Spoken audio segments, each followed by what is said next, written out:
Um, There we go. But yeah, dude. so what? This class is just trying to remember all like the facts and figures, and like we've been so like the rest of the program has been so like, oh, let's focus on like helping people and like healing techniques and different like modalities and stuff. And now it's just like hard science. And I'm like, damn Yeah, it. I would have liked to have done this my first semester.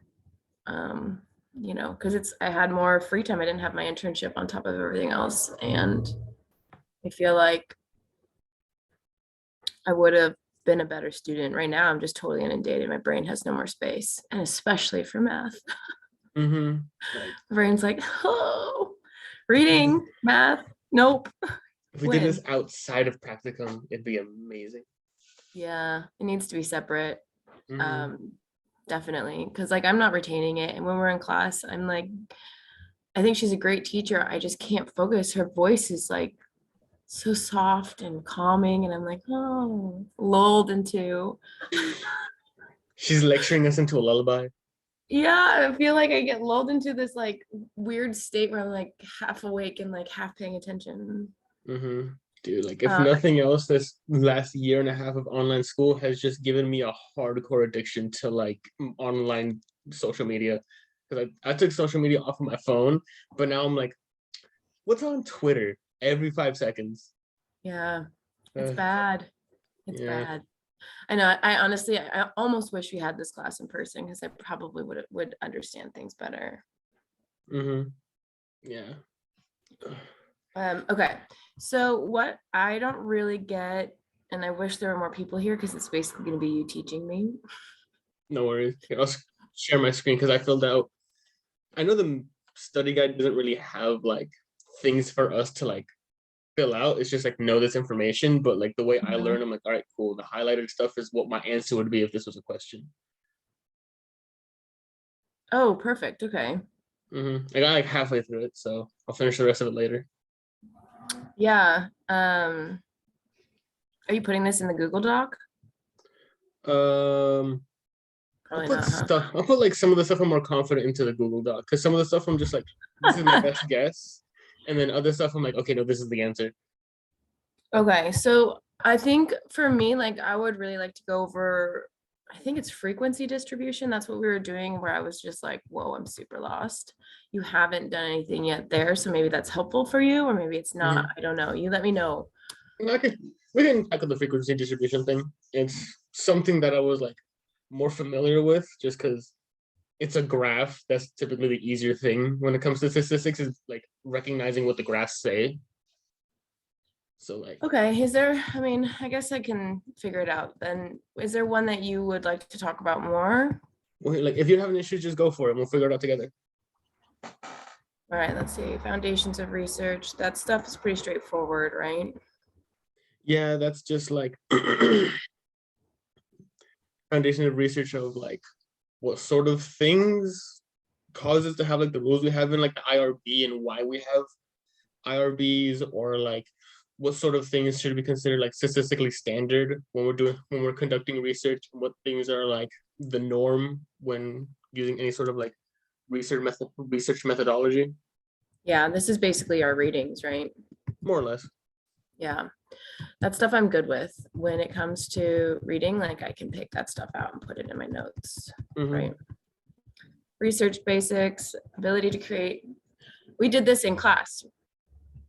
Yeah, create and identify like That was purpose pretty statement. Yeah, straightforward. that was what we did in like what, like week 3 or 4 or something. I mean, and then so like ability to recognize how many are in a sample, that's N, right? Yeah, that's capital N. Is that all we're supposed, this is, I guess this is what, maybe I'm overthinking it. Maybe that's my problem. Is, do you think we need to know more than what that is, like ability to recognize how many are in a sample? We look at a graph. I'm assuming we're getting a graph. You have to say what's the sample, and there's going to be a capital N, and we have to say that's the sample size. Or what do you think? I mean, yeah, that's pretty straightforward. Unless this is like a trick question, like sample size is either like labeled as like capital N with whatever number is next to it, or like sometimes they'll say like in the methods section, or like the participant section, they'll say like this was like the population, and then this is what the sample of that population. So if the population was like, all right, we took like 1,000 undergrad students, and the sample that we took from those 1,000 was like 600, that would be the sample, that would be N. But like that's pretty straightforward. Yeah, okay, I just want to make sure that I'm understanding the questions here correctly. Because Sure. what frequency distributions, do you know what PowerPoint that's under? Correlation regression was the last one. Quantitative research, research basics, qualitative. I think it'd be under research basics. Leans. All right, if I have that, then I'm going to be a lot more useful here. Got me.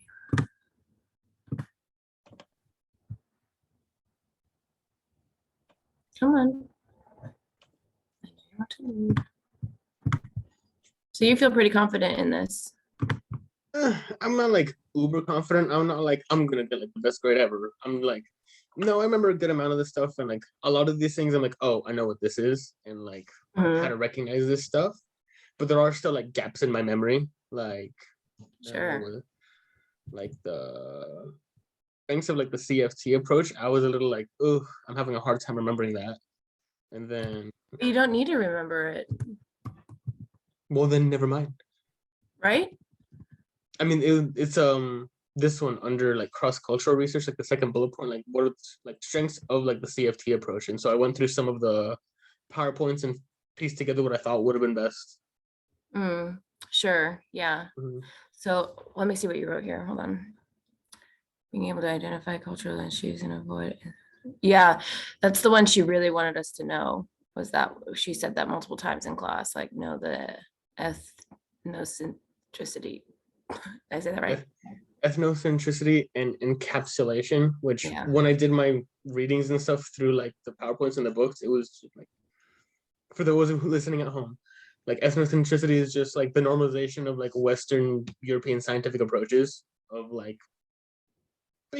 basically like more American scientific approaches is like the core of what ethnocentricity is. And like if you fall into that rhetoric too much, you start to like be blind to the other things that might be happening, or like the fallacies that might be perpetuated through it. And encapsulation is just like, don't be so narrow-minded in like what your thought process or like theory or modality is. Like sometimes you need other perspectives and other stances to be able to see the bigger picture of what you're looking at.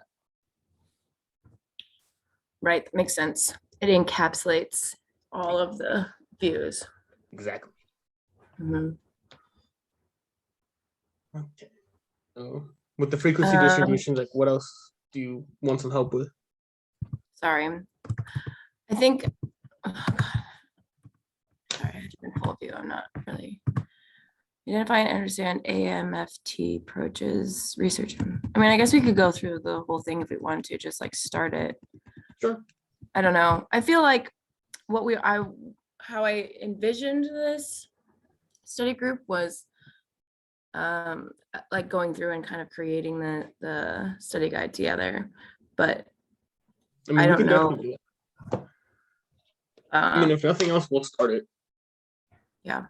And then we'll continue it as like the week goes on. Nice. Okay, so ability to recognize how many samples, central tendency dispersion. Oh, let me get to that piece. So let's see that's validity and reliability. That's not that yet. Levels of measurement.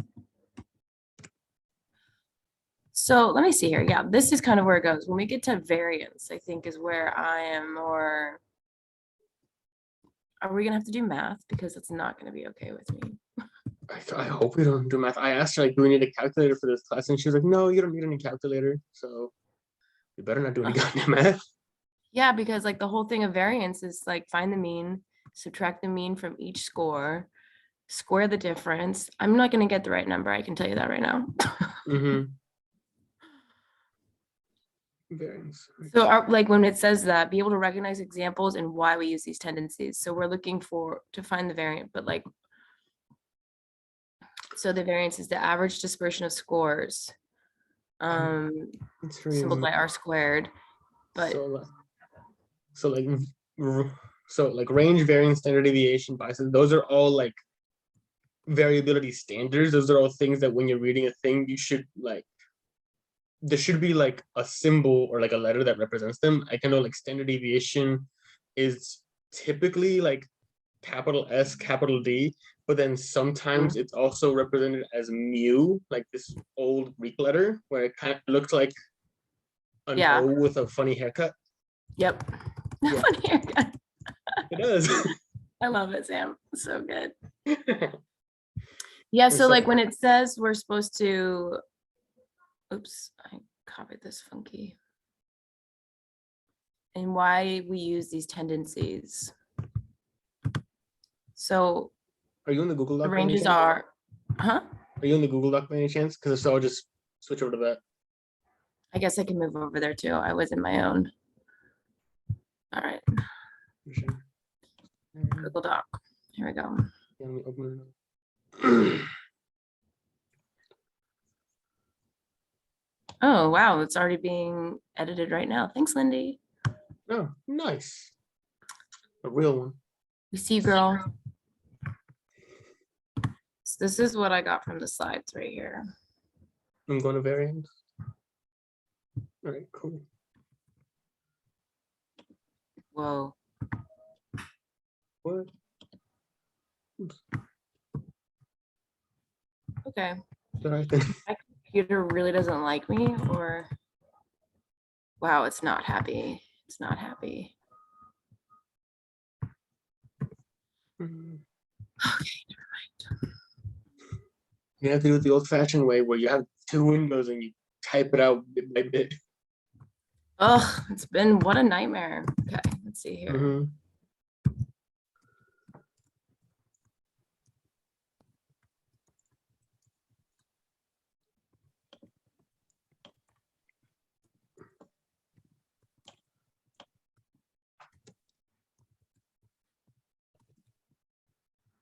Variance is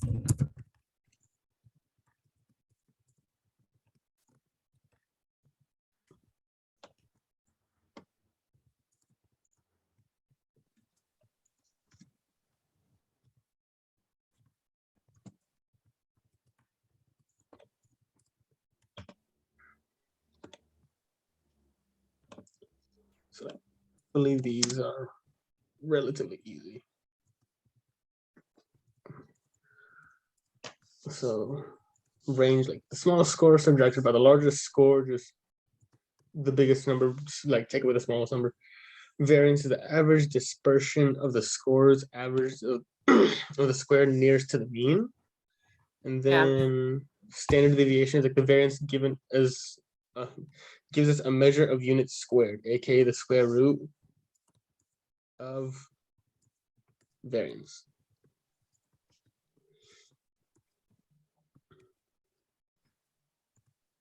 okay. So what I'm assuming then here is she's saying we have to be able to recognize these examples and why we use these tendencies. So like,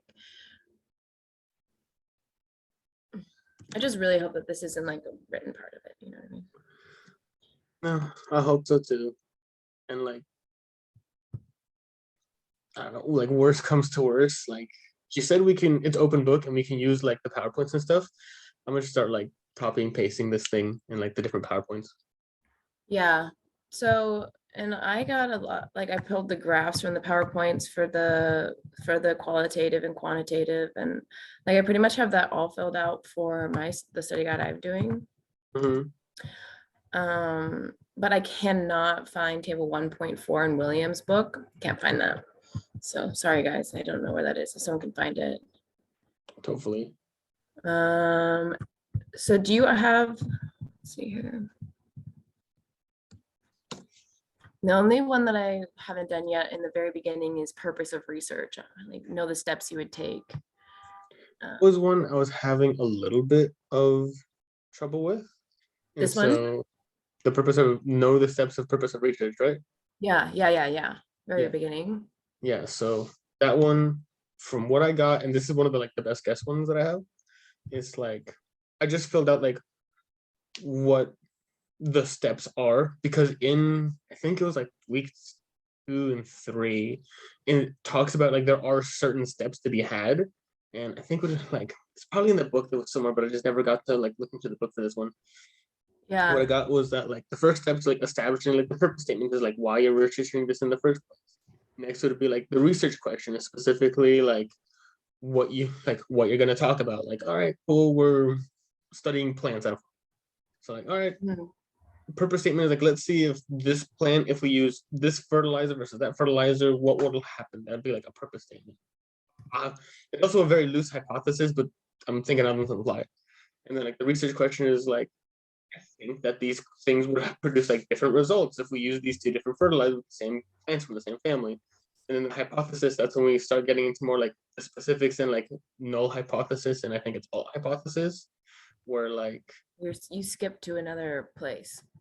did I? Yeah, so yes, you're talking about, yeah. But then you went into research basics, right? No, it's just like, see, this is why it's like one of the best guess ones of like, I think this is what like the purpose of research is, like Yeah, yeah, talking yeah. about. No, I'm with you. I'm with you. And then I'm like, the hypothesis part of the research, that's like the whole thing that centers, that's the papers are centered around typically. So like Mm. whatever hypothesis, then it goes into like the methodologies and the participants and what measurements you're going to be using and how those things should be measured and like accounted for. And then I go into like the study guide, or like not study guide, like the results, or if it's an experimental study, the experiment, and then the tables and the results from that, and then the discussion and so on. I don't know if that's all the way right. It doesn't feel all the way right to me. That's why I'm like, this is what I got. Yeah, I know none of it feels right to me. Yeah. So I have the definitions. I put the first order change, Mm-hmm. surface level changes within an individual to decrease symptomology, and second order changes, introspective change within the systems. Okay. I'm sorry, the way it copied over is not. Yeah, cool, no worries. But that seems a lot better than what I have. Well, I just pulled this from the PowerPoint notes that I took.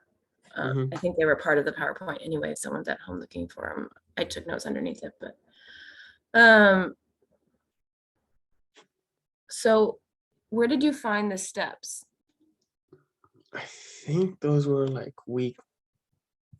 So I'm in week 2. I'm And gonna there's check in week CFP 3. Research 101, right? Yeah, I'll check week. Relational research versus behavioral health research is right here, right? So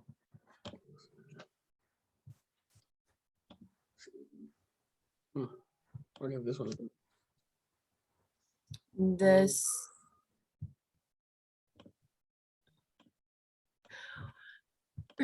okay, tell me what you think about this. Okay. If someone says relational research versus behavioral health research, all the information underneath that is going to be about relational research. Is that correct? That does sound right. Yeah. Okay, because for example, like the slide she has, it says relational research versus behavioral health research, and then it just like says things. So I don't want to confuse anybody. I want to make sure I add the right stuff in there.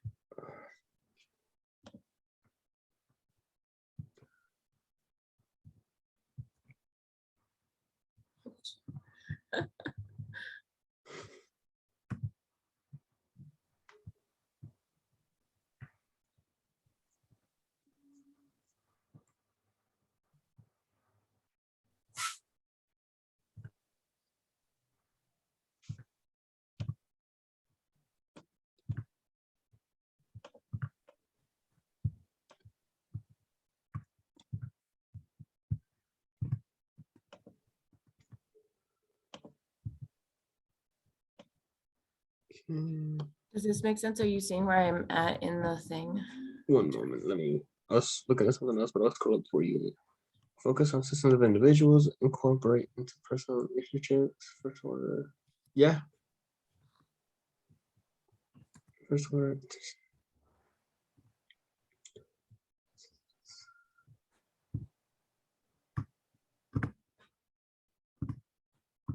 Yeah, that makes sense to me because like the relational thing and relationship therapist and focusing on the systemic ways in which the individuals interact with each other that would fit, as well as first and second order changes being like imperative and the different intersectionalities and cultural approaches. So why do we?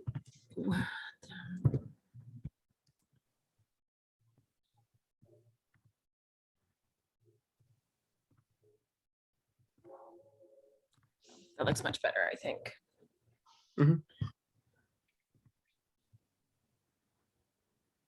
So let's take this, what is a research problem? Let me double check, see if I. Damn, that was one of the ones that I like skipped over, but Okay, let's look at it now. yeah, let's do it together.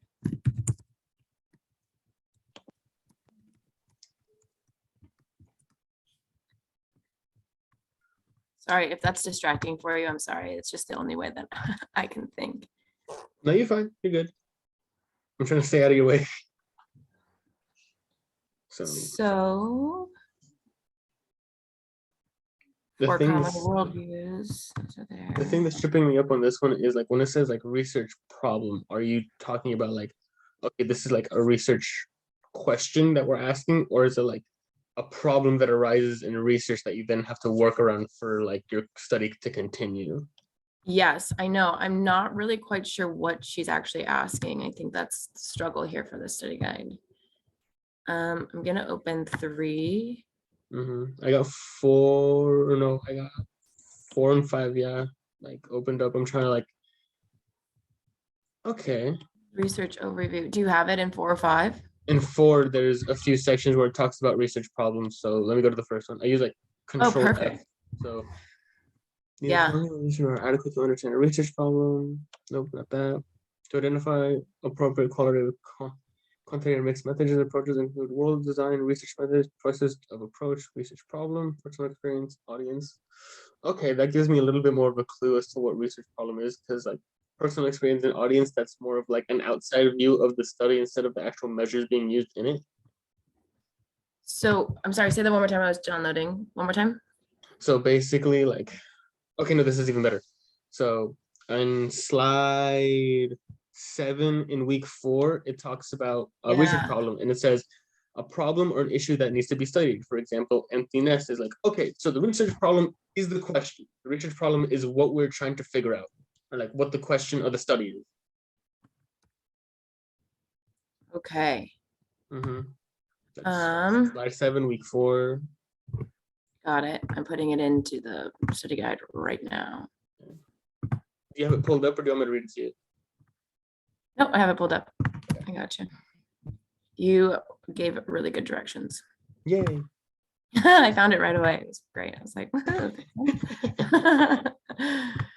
okay. I'm gonna okay. So the problem is basically what we're basically doing, what our research topics are going to be.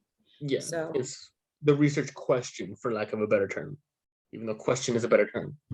But there's, okay, what might be some questions or factors we wish to study here? Research approaches, plans and procedure. How will I explore? The book uses 3 terms throughout: research approaches, research design, and research methods. They represent the perspective about research.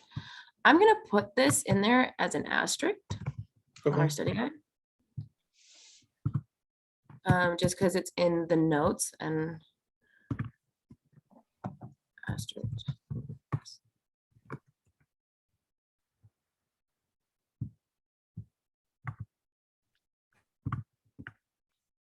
Okay. Now, how would we narrow it down? So what I'm putting together from this, like narrowing down like your research problem, that's the process of taking your research problem and turning it into a hypothesis. So it's like what's the example that they had in the PowerPoint? Empty nest is one of the most common periods of marital discord and context for divorce. Okay, the research problem is empty nest syndrome and how it might be involved with like marital discord or divorce. And then like narrowing it down from that, we start to look at more like specific things. So like you narrow it down by trying to focus in on more things that are would have to do with like a specific problem. Like, yeah, the research problem has to do with this big topic, but like finding like specific measurable things, that would be how you would narrow it down, at least part of it. Oh. So yeah, Looking at ways to looking at ways to measure. so do you see what the, Let's see what you're highlighting. yeah, do you know what I wrote, what was written right above it? It Mhm. says narrow down.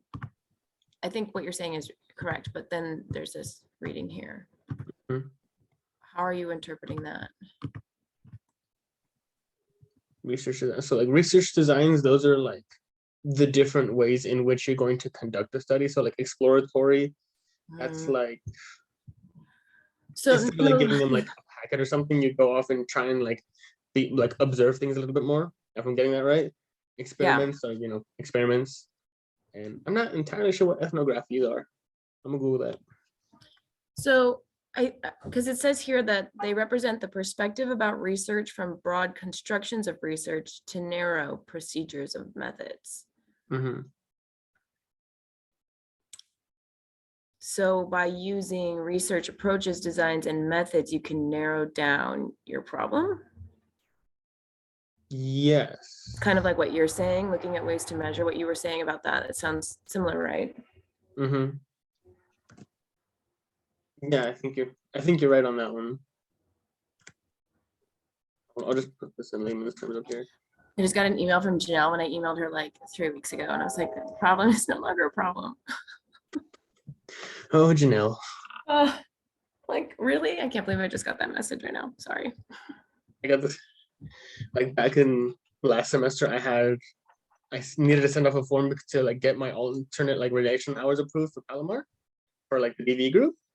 And Oh I yeah. sent it off and I never heard anything back from Vivian. And then like 7 weeks into it, like Jessica finally like, I never saw this. Yeah, this is approved. Thank you. And I'm like, Oh my God. You're like, thank you, I guess. Ugh. Yeah. Are you doing alternative relational hours? Are you gonna do the 500 then? I don't know, cause like I don't have any like clinical client or any clinical couples right now. Cause most of my clients they give me like little kids and like having to You don't have try any like clinical clients? I have clinical individual clients, but I just don't have Oh, any couples. oh, I see. Mm-hmm. Okay. I was like, how'd you pull that off? I would much rather just be at the school. One second, I'm getting a phone call. Who's this? No worries. How would you narrow down an approach? Yeah, okay. So this is all of that terminology. You can answer it. Oh, you are. Just kidding. Spam call. Oh, that's the worst. I never pick Mhm. them up. Do you pick them up? I pick them up just because, like, one, if it's like a number I don't recognize, I'm like, I know a lot of people in a lot of places. Maybe this is important, or like maybe someone needs something. And Well, then good for if it is like you. a spam call, if there's like a person on the other end of it, I'm like, oh, I'm gonna have fun with you, motherfucker. I play along, and they're like, we have your credit card. I'm like, which one? I have so many. And they're like, the American Bank one. I'm like, I have 3 of those, one for business, one for pleasure, one for vacation. Which one? And then I just run them down this rabbit hole. So amazing. Yeah, I love the ones that are like, we need your social security number because you've committed tax fraud. And you're like, yeah, sure. Why don't you tell me my social security number? How about that? This one was like, we have your like, I'm from like Town City dealership, and we're contacting you because of your car's extended warranty. I'm like, I've never bought a car from a dealership. Yeah. Okay. So yeah, Okay. basically with like the research problem, the different like research approaches, designs, and like methods are the ways in which you will like narrow it down. So research approaches that would be like qualitative, quantitative, or like mixed methods, I believe. Right? Oh shoot, I made that bigger. Yeah. So I put in what that was. I'm just changing. I get distracted. I'm sorry. There you go. Yeah. So I think what we're looking at here is like, how do we narrow it down? How would you narrow down an approach? So this says research approaches are the plans and procedures for research that span the steps, which is just not really, because that's not a definition. Mm-hmm. Um, like how will I explore my research question? I think that's when we go into, okay, so what are we gonna do? And then we start going through, okay, am I exploring it? Am I doing qualitative, quantitative, right? Yeah, that's what That I would was thinking. be how we Yeah. would narrow it down. Yeah. And then like research design, that's like, is it experimental or is it like a questionnaire based one? Is it Yeah. qualitative mixed methods, things like that? And then research methods, I think that would have to do with more of like the measures you want to use. So it's like, all right, cool, we want to use like this one because I have it next to me. The what do you call it? The MSIR profile. Just all right, cool. This one focuses more on whatever aspects it focuses on more on, and so we'll then use this measure to then be put into the study later on. So like, I think that's a Wait, good say answer that though. Like, last part one more time.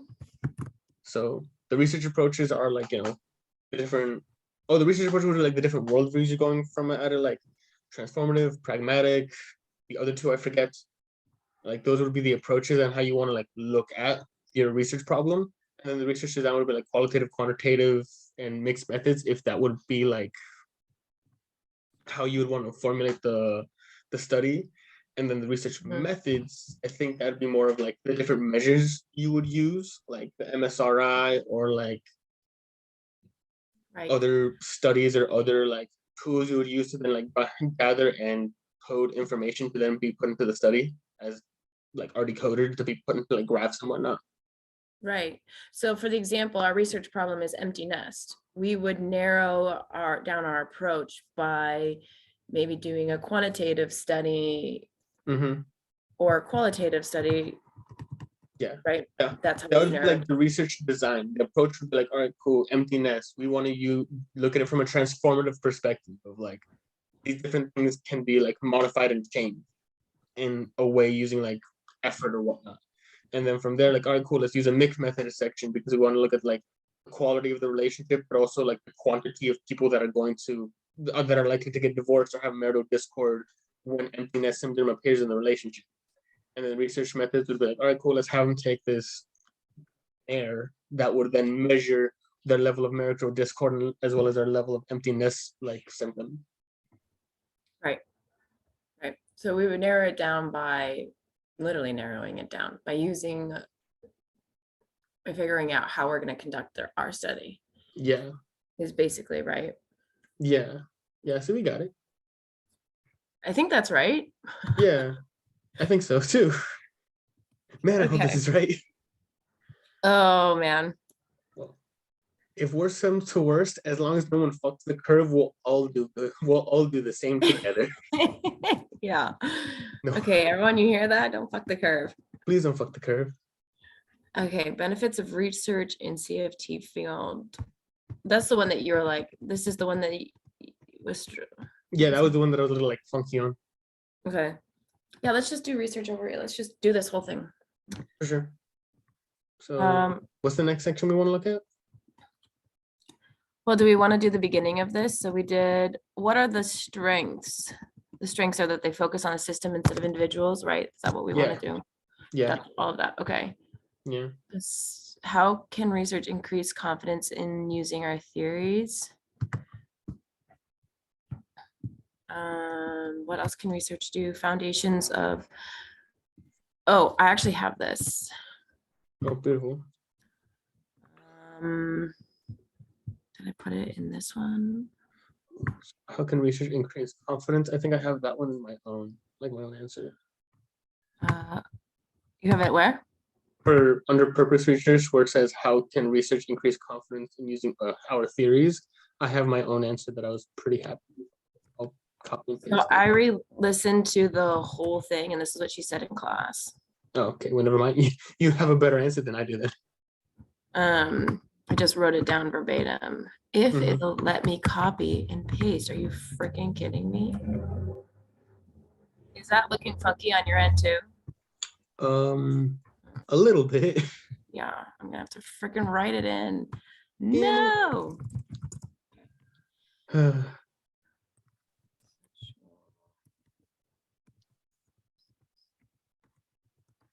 That's so weird. I'm writing in Word too, so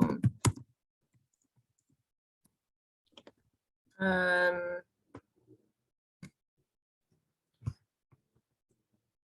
so basically what I found here was that basically our theories were developed by typically white heterosexual cisgender men, and then of course there's a couple women in there. And their clients, the majority of them were upper middle class and definitely not representative of the diverse population. And there was so much more that you could study, like comorbidity, different forms of relationships, the length and time of validity, and sexuality. So basically what research does is it moves us forward so we don't stay stagnant in what this potential population represents. So like in the beginning, we're not like still looking at the lens through like a white cisgender upper middle class Mhm. lens. For sure, yeah. And so what we do in research is continue to answer questions and fill in those gaps that we didn't really have. So that's what I'm going to basically type in there. I don't feel like doing it right now. And then what else can research do? Basically, it says it is used to communicate, think critically, to question. If you're reading a research article, are the questions making sense? Are they confusing? What about the sample size? Where are they coming from? Are they biased? Like, do they know the researcher? And are the researchers experts in their field? So basically it creates, I don't know if that's necessarily what it means, but that's what she said about that on that slide. And I'm reading it now. Mhm. I don't know if that makes sense to it now. Hmm. I mean, So makes I sense to guess me. for me, I guess I'm interpreting that as research can make us think critically, gives us critical analysis to base hypothesis off of, and to base theories and the way we use theories in actual practice. Mhm. It helps us communicate an idea of, listen, I noticed that you know the like the EFT was working with 3 of my clients, but they were heterosexual clients. Now I have a gay couple, and is it going to work with them? I think it will. This is why. This is my research on it. Mhm. That's what I'm thinking that means.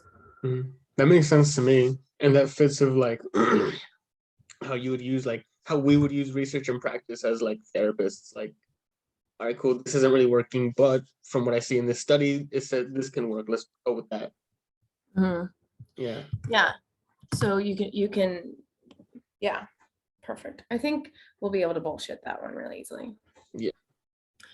The steps. Do you have the steps? The steps. Can you That put them was in? the one that I was like, ugh. I mean, I have like the steps of like the study of like a study, but I'm not sure if that's exactly what she wants. But Oh, I'll okay. copy and paste them.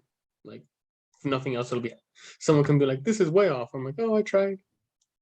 Yeah, I would just put not, let's just write, I have no idea. This is our best guess. Okay. Let me make this bigger. Okay, it's not a study. And I feel like, so lecture 2 wasn't posted, of course, so I emailed her and asked her to post it. Yeah. Because I'm just going over and like listening to like the places of the slides where I need more information. Mhm. And that's been helpful, at least for relearning some of this stuff. Okay, moving forward, onward and upwards.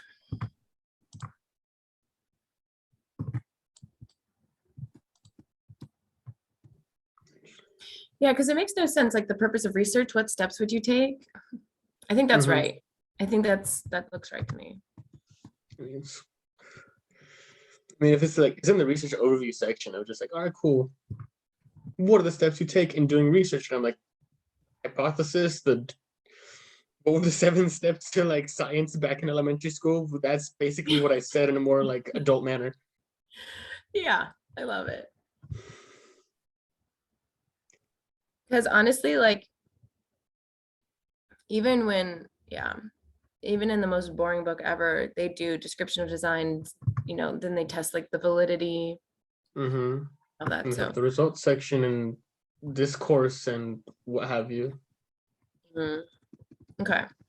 So moving on to research approach, worldviews. Just gonna go down. I am going to the group tonight at Palomar too, so I will have to get off. I don't know when you have to go, but I'm available till 2 basically. Group tonight. Like, what do you mean group? Group So supervision? because Monday was a holiday, we didn't have group supervision. Oh, I see. So Mine's I'm going to the Wednesday group because I work tomorrow. right. Mine's tomorrow, so I get an extra day. Nice. Yeah. Yeah. I have a client like from 5 to 6, and then after that, I got a 2.5 hour drive in front of me. It's my mom and my cousin's birthdays in Oh, tomorrow and man. the day after. So I'm gonna go back up to home for the weekend or for the week. Oh, I forget you guys do your group supervision online. Yeah, which like I think you could go to that one if you felt like it. I know. I usually work Thursday nights though. That's a problem. Ah, Like I work Tuesday, Thursday, Friday, Saturday, Sunday. Are you still working at that restaurant? Hmm. Yeah, we're finally getting busy, but we rained yesterday, so Mhm. that's not good. But Mm. I'm tired. I cannot wait. I cannot wait till August. I'm counting the days. And That's February fair. doesn't seem to end. It's not ending. Give it like what? Are we in a leap year? Do we have like 29 days of February? Give me 5 more days. No, thank God it's only at 28 days. I couldn't add one more day to this month. Hey, at least you're making Honestly. money, dude. Huh? At least you're making money. Like that's a positive. Yeah, but yeah, it's true. It's true. Right. I'm still Positive. unemployed. I get like No, but $500 from my parents like every month for like living expenditures and rent, but that's separate. And I just mhm, like hope and pray that like I don't have like an accident or anything. I'm like, I wish I could make money. I know. Well, can you get like a serving job or something like that? I would want to, but then it's like because of how sick my grandpa is, and like I have the Oh, ability to like stay on top of my schoolwork and like visit if I really feel like it. More than yep. anything, it's my grandpa. That's what's holding me Yeah. back from wanting to get a job. But like I don't know, There Postmate you go. like Postmates or something is starting to seem more and more appealing. Yeah. Yeah. I did Instacart for a long time. Hmm. And that was good. I know they're not letting anyone else in right now, but I know that they do Instacart. I know that like those kind of things are just like nice to like supplement. Like maybe you don't feel like, "Oh, God, I can't go do this or can't go do that." Yeah, like, I don't know. If I could just get like $200 extra a week, that'd be nice. Yeah. Yeah. Yeah, we'll Okay. figure it out. Anyways, what else? Well, we have time. What else? Worldviews. Worldviews. Okay, so I'm just going down the list here. okay, so worldviews. I do remember I had that one. That one was the post positivism, constructionism, Mhm. transformativism, and pragmatism. I'll copy and Yep. paste that into this. And then just examples, right? Yeah, I got examples of it too. Okay, perfect. Oh wait, not that, not there.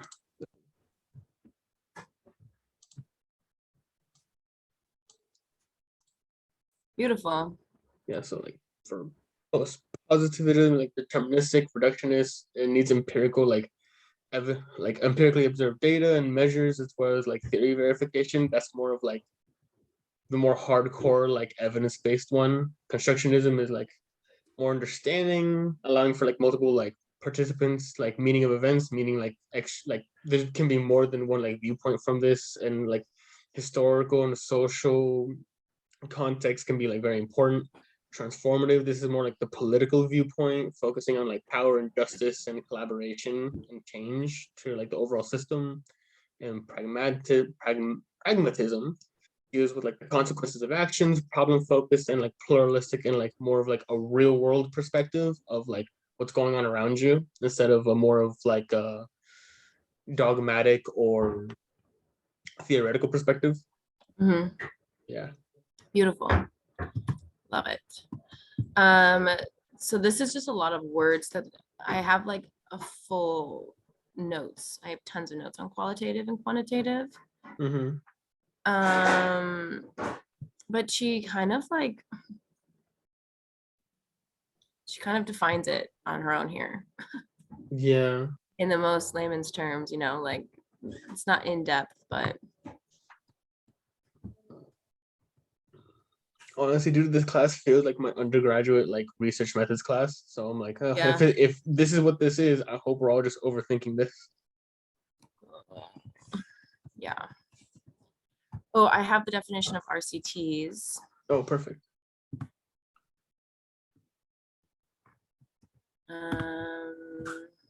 Where is that? Oh, that one let me post it. Whoa. Oh, yes.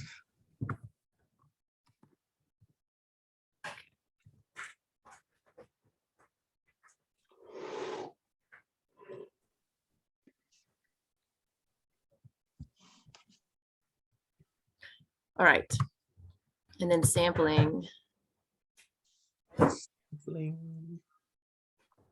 There's a lot of information on this. I would definitely recommend the Williams book, under the internal validity for experimental. And then of course, there's a bunch of sampling and external validity chapter, but then there's survey research too. Okay. In that book. And their chapters are pretty quick. So like if someone's struggling and they have that book, look at it. For sure. I know that one, like the benefit to it is at least it goes by fast. Yes. Yeah. And if you like skim it beforehand, you'll probably have a better idea, or you take little notes or you have notes from it. There's just a lot to put in there. Like, I don't really know how much she wants us to put in there, like the advantages, the disadvantages, how we find validity, like what is she looking for? Yeah.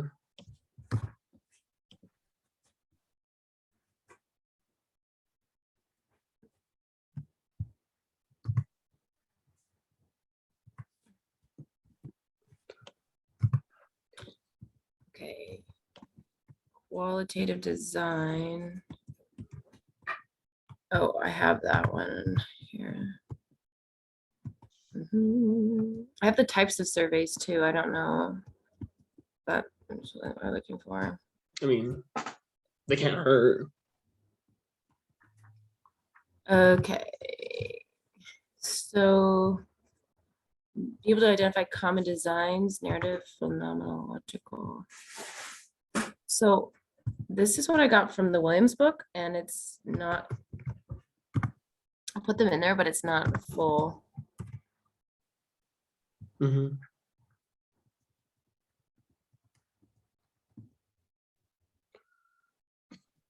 Right? I'm looking over.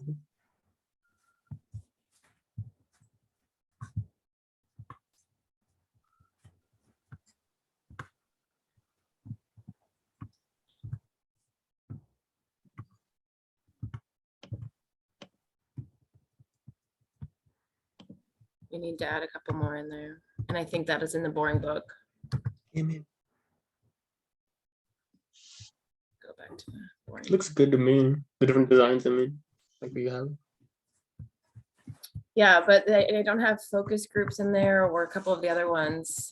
So I know the qualitative methods. Here we go. I can add the other ones in later. Like, see if I have qualitative methods.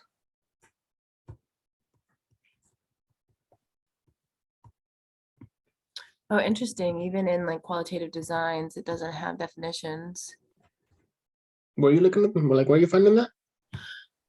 The one that I posted was in the Williams book. Okay.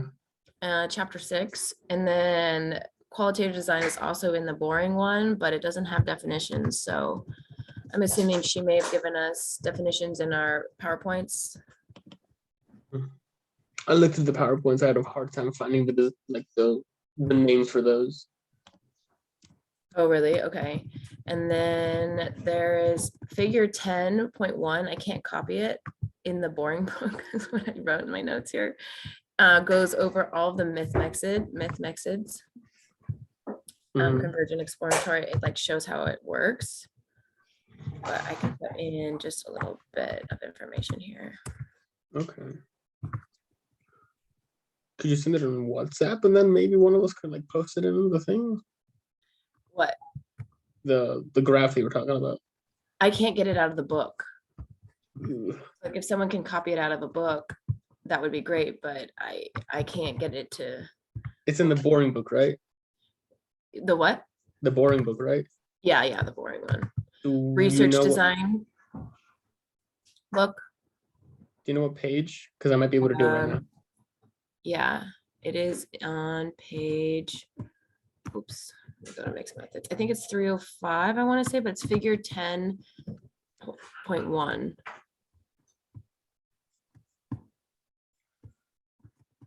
So mixed methods, chapter 6, yeah, table 10.1. It's on 295. Nope, just kidding, not 10.1. It is. Yeah, oh yeah, figure 10.1, not table, figure 10.1. Wait, I'm on Yeah, page like it's on 295 and it says table 10.1. Is that No, page 300, figure 10.1. page 300? Okay. Yeah, I can get it. Let me give me 1 second.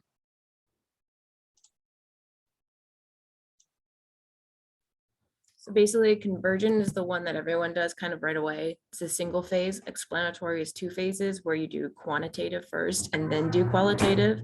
And then exploratory is 3 phases where you start with qualitative, then you build a feature of like the testing, so like a survey, and then you test that for feature. That's kind of what they generally mean. Where do you want to put figure 10.1? What? That figure 10.1, where do you want to put it exactly? So in just under mixed method design, it basically shows it all. If Mhm. people are better with like figures than they are with words, the words are there too. Okay. Mixed method design. Okay. So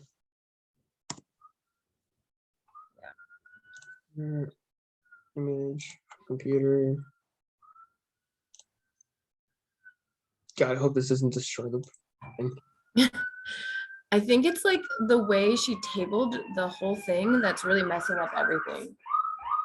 Like she could have just had it like without it being in all these tables. Mm-hmm. There you go. Sorry.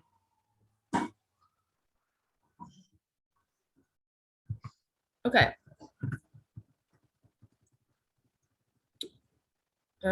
Ability to, I can't find table 1.4 in the Williams book.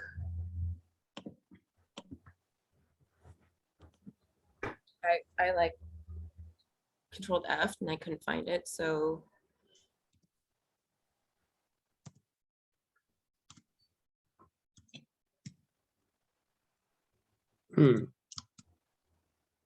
Table 1. You said 1.4. Yeah, that's what it says in the study guide. Mm-hmm. Okay. All right. Oop. Oop.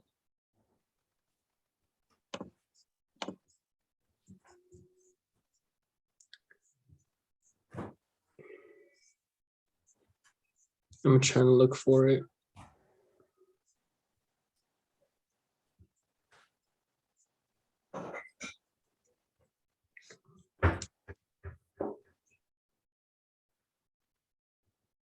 All right. Well, I couldn't find it either. I'm like, let me just run through like chapter 1 and not nothing.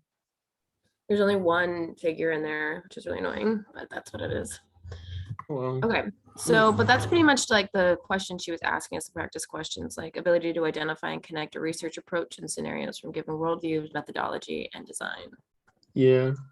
So as long as we can understand the definitions of them, then we should be okay. All right, evidence-based practice. Oh, boring. Let's see, what do I have here? Evidence-based. All right, let's see what I have there. Okay, yeah, I have something. I was confident in this answer as well. I'll put it in for the first one. Okay. I'm pulling up When my- when should we use it in ability to recognize EVP and collect data? You have an answer for that one? Yeah. Because I'm looking at her slides, and her slides, basically, it just says EPB, Mhm. EVP. You're like, cool, that's not helpful. Yeah, so I got was like we should take into consideration the need for information and answerable questions, as well as like looking at evidence that we already have available, as well as the appraisal from clinicians and when looking at validity, impact, and application of data gathered. Always to say like when is it appropriate to use research? When is it appropriate to like look at things that we want to like know more about, and to also take into consideration that sometimes we already have that research that you might be questioning and looking for. It's just a matter of looking for it before like asking a question someone's already asked, and making sure like the validity, the impact, and the application of the data is appropriate. Because sometimes you gather some research and you realize like, oh, this might be good research, but it's completely inappropriate to try and like garner into like a therapy setting or something. Okay. Yeah. Okay. I think that makes sense. Mhm. So that's basically looking at like,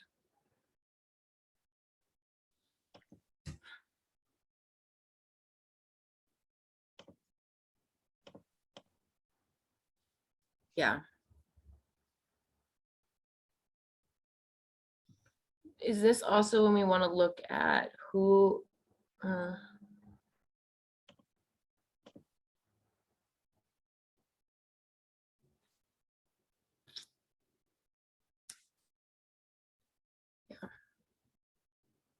so when would we use this practice? When would we use the practice? Like,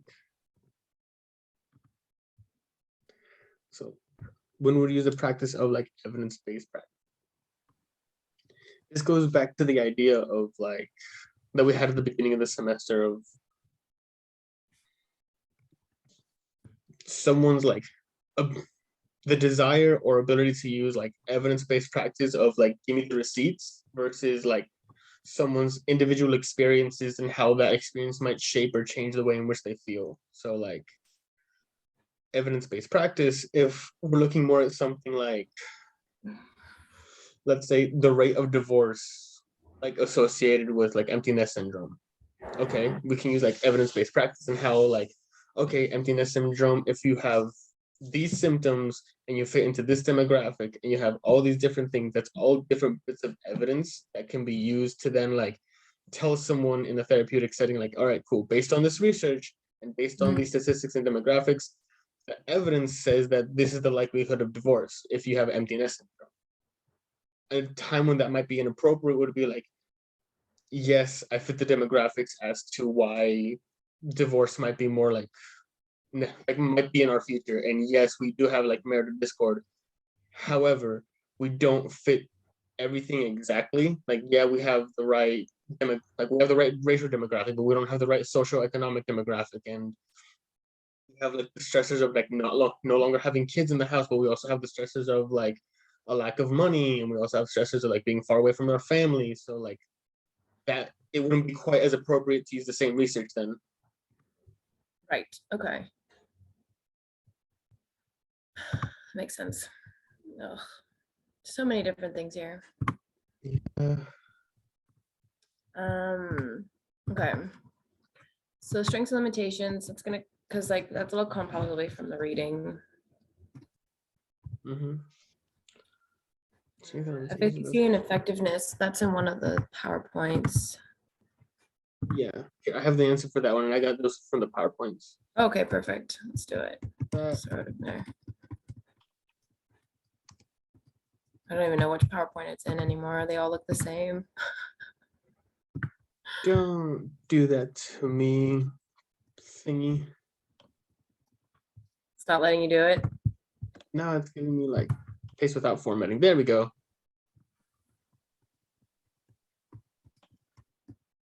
And then I also had one for future directions. This one was like a little bit of a weaker answer.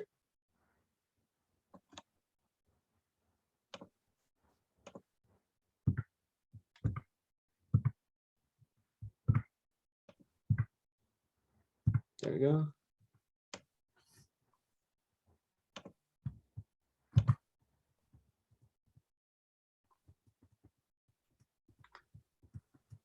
Nice.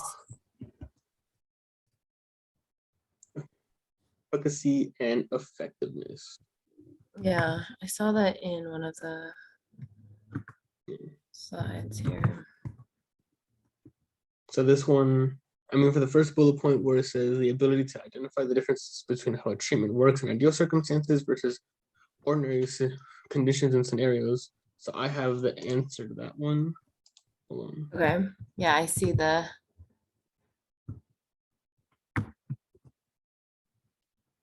Highlight and paste.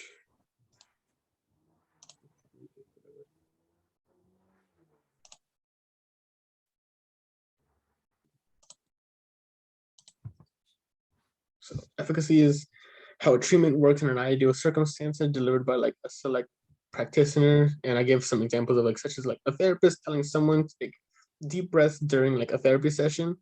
And then effectiveness is how treatment works under normal conditions delivered by like the average practitioner, which could be like a person trying to take deep breaths when they're stressed out at work. Okay. Yeah, perfect. Actually, sorry. Pretty good. I'm just unhighlighting everything.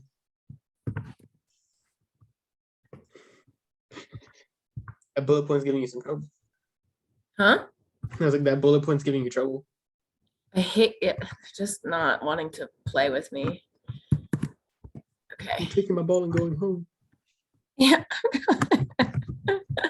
Exactly. Here we go.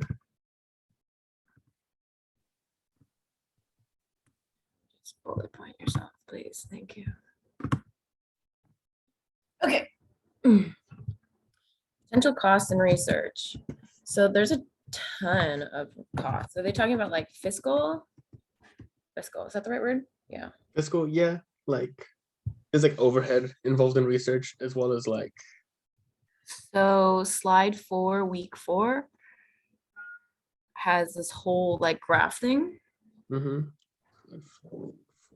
But yeah, honestly, in mine, I wrote down all those things and I put in the thing. I can just copy and paste that too. It's basically the same thing. sure, yeah, love it. Love the due diligence here. Yeah.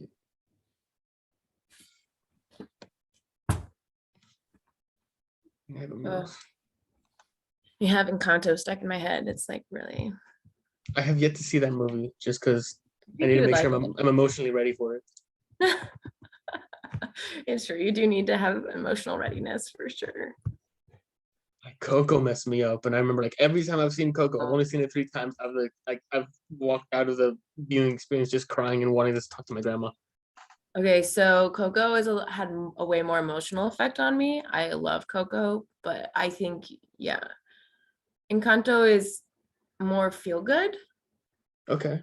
The Coco's feel good, but like I don't think it pulls at your heartstrings as much. Mm-hmm. It's more about, I think from like a therapeutic standpoint, it's definitely much more interesting. Okay. Fuck, I want to watch it, but I'm also like, I'm not prepared to cry in front of whoever I'm watching it with. Yeah, it's like alone in your room kind of a movie.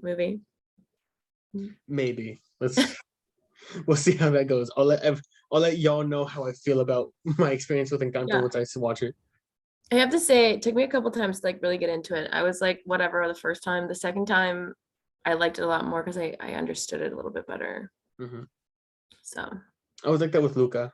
Like it took me like 4 times to like sit and down and watch Luca. yeah, Luca's so cute though. It was a really good movie, and I'm like how I was like, Silencio, Bruno.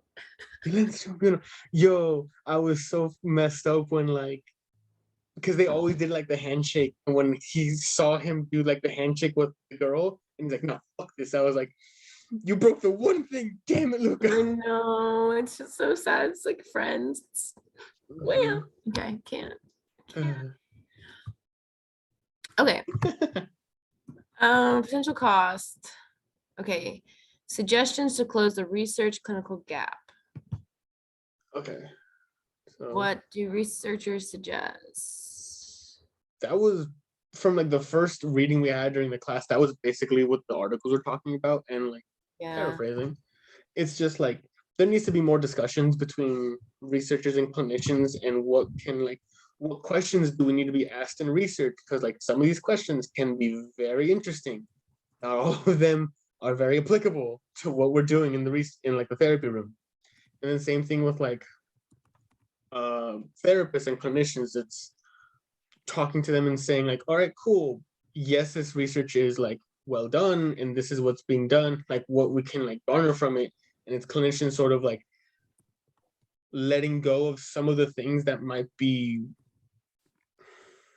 how do I say it, like being more open to like evidence-based practice sometimes, because as clinicians we always kind of have the inclination of like, individual experiences and individual things are more important than like overall branching evidence. At the same time, if we ignore all the evidence-based practice, there could be lessons in there that can be beneficial to the individual. Yeah. Lessons, and I'm trying to type as you were speaking. To evidence-based practices and I don't know, results that come from it, right? Yeah. Understanding that we can both. And honestly, it's just basically freaking communication. Yeah. It's basically Wow. researchers and clinicians need to be able to talk to each other and be like, you have some good ideas. I'm gonna use some of them. Yeah, like we don't need this. You can't sit with this mentality anymore. Mm-hmm. Okay, research, worldviews, approaches, and designs. Okay, that's that. Perfect. All right, cross-cultural research. Here we go. Okay, that one I also have the Next. encapsulation and ethnocentricity. That one I also have like typed up. Man, when we meet Sunday, we might be, hopefully this whole thing will be filled out, but Yeah, hopefully by Sunday it's either like completely filled out or did I go past it? Did not go past I mean, we did a big portion of it. it. Struggles right now. We're all on the struggle bus, man. Yeah, I really don't want to go to group supervision. I hate it. What's wrong with group supervision? Oh, and just like it's always at night, Yeah. like Yeah. in the middle of the day. Ugh. I have a client at 4 too. So I have a client at 4 and then I go to class. So it's like, oof. It's hard on Wednesdays for me to go, but it's just the way it is. Good luck, dude. You got this. Yeah. Do like clients see you for like a week or 2 weeks and then just drop off the face of the earth too? I had a couple. One of my really crazy couples did that, and then they came back, and now they're doing therapy again. But like, they keep coming and going. It's like really weird. Same. Yeah, I've had a couple just be like, "Bye." Like, okay, see you later. I've had a couple people just like for a good chunk of it, I garnered to like, oh, I'm a guy. And so sometimes with people with some trauma, just being in the same room as a guy talking about it, it's too much. So I'm like, I understand, I get it. At the same time, I need these hours. I know. I'm trying to find as many relational hours as possible. I like call the family. It's like we're not going to school, so I'm going to be calling all my families like, "Hey guys." Want to talk for about 30 minutes? Thanks. Please. Okay. Strengths of CFT approach. Yeah, that was one of the ones that I was like, yeah, I'm iffy on this one. All right. Let's see. What PowerPoint would that be in? That one I think is in 2, right? That's right. 2. No, CFT research theory. What is it? Strengths and what? CFT approach. Yeah. Strengths of the CFT approach. Yeah. Amen.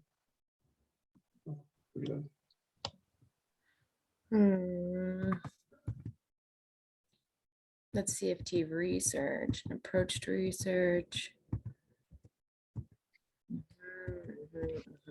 Okay, nope, not that one. Maybe research basics 2.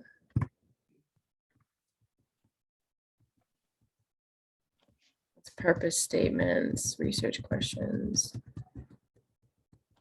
That's variance standard deviation. No.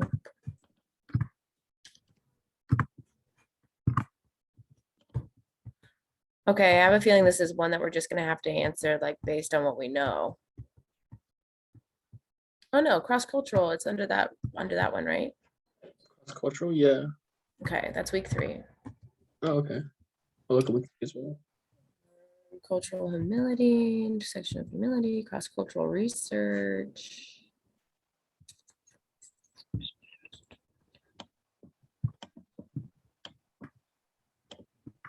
I have so many things here. Identify common pitfalls. Here we go. Got that? Oh, you got the CFT approach one? No, the common pitfalls. Oh, okay, okay.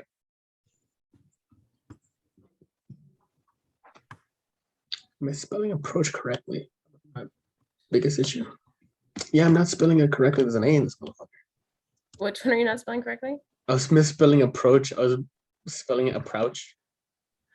I don't think anyone cares in this. Control F goes. As you approach the bench. It sounds like you have a German accent. As you approach. As you approach. Let's go. All right, common pitfalls. Identifying in future directions to common pitfalls.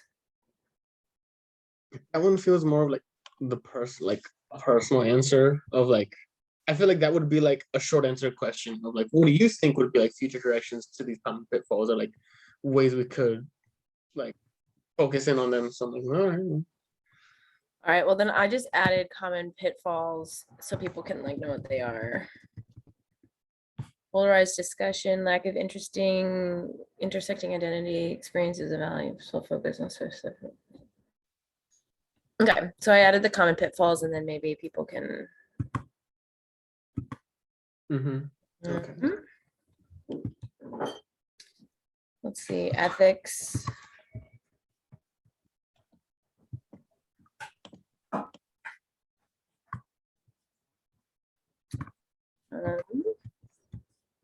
Wow. IRB. Okay. I do not see the strengths of the CFT approach here. Neither do I, unfortunately. All right, so.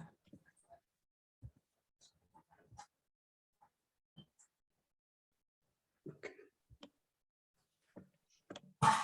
I do have like the goals of the IRB terminology and IRB specific. This is like another like best guess one, but I'm pretty confident in this game. For which one? For goals of IRB and terminology, IRB specifics. Okay, yeah. So IRB is in week 3. So I'm at least the PowerPoint is so. Protection of human participants in research. Yeah. Yeah. Basically, yeah. And then like the historical roots, that's like, you know, the experiments conducted by like the Nazis and the Japanese in World War II of like the horrendous things that they did, as well as like the Tuskegee experiments, like with syphilis on like poor African Americans. Mm, yeah. All right. I don't want to write that. Highlighted. I do. So yeah, I'll just copy and paste this. Okay. String.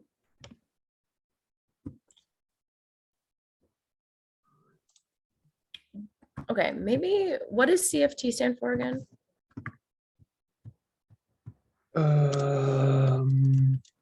Not sure. Because like for me, CFT stands for Child Family Team, but that's because that's my background. I was thinking I was thinking like couple family therapy. Thank you. Thank you. Thank you. I'm like really stuck in my old language because my brain has to go backwards. Mm-hmm. Yep. CFT research. Yeah. I hope so. I went back to week 2 and I put in a control F CFT and Yeah. It's the or research though. yeah, it just says like CFT research. It doesn't specify what CFT is. Maybe in the Williams book. Maybe where? I'm trying control alting into the Williams book, but no. And This is just the research, so I don't think this is right, but damn it.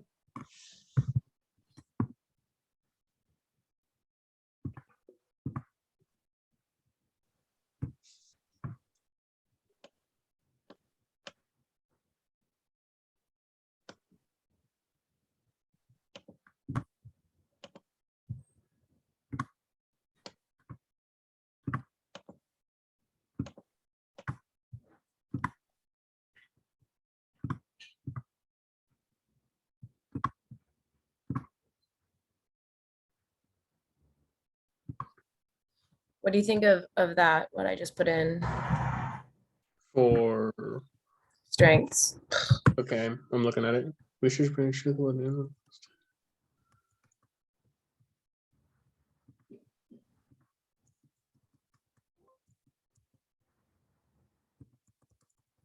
think it works.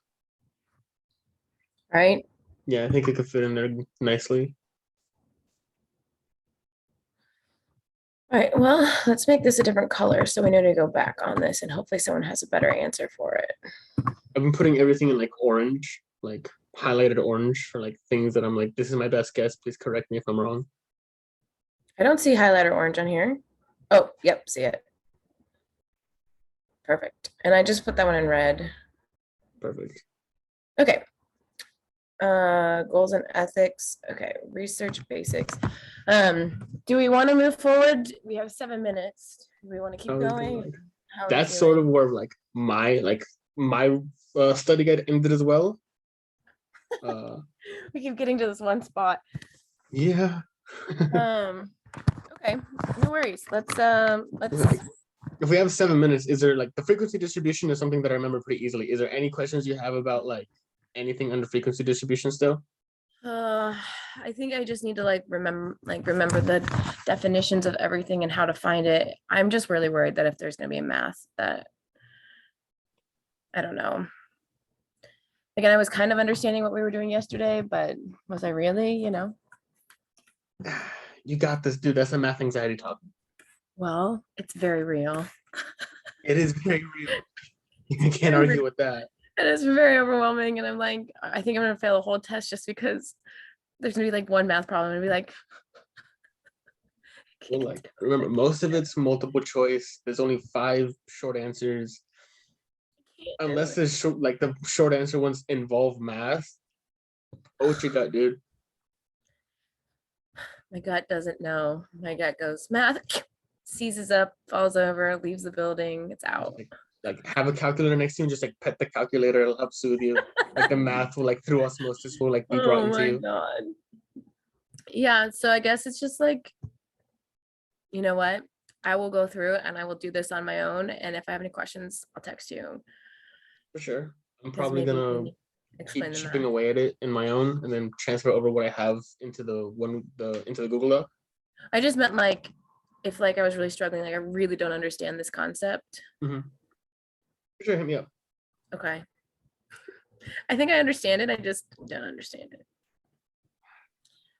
Okay. Well, thanks for meeting with me. For sure.